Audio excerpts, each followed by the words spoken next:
Scientists have been searching for a cure for HIV/AIDS for close to 40 years.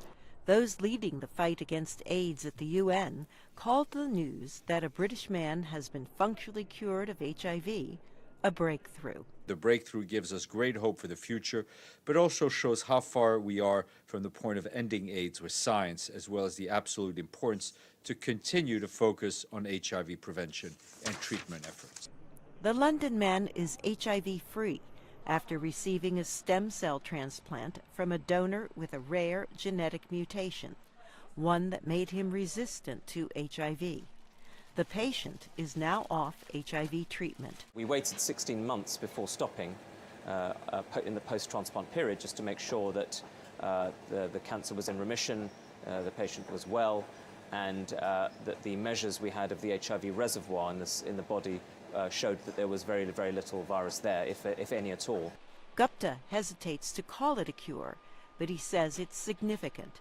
This is the second patient to show no sign of the HIV virus after a similar stem cell transplant.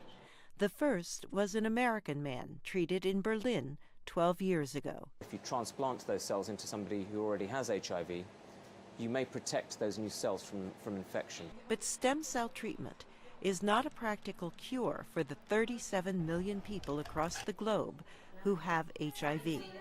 It's expensive, and finding a match with that genetic mutation is difficult. The procedure itself is painful and risky. Having a bone marrow transplantation is a very complicated process. It requires an entire new set of cells to be taken into the person who's having the treatment, and that again is a process where whilst those cells are embedding, you're very at risk of getting infections and potentially dying. Both the London and Berlin patients had cancer and had no other choice but to take that risk.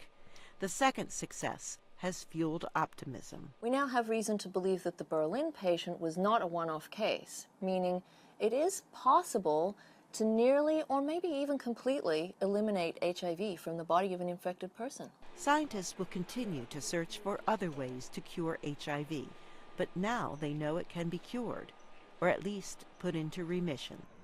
Carol Pearson, VOA News, Washington.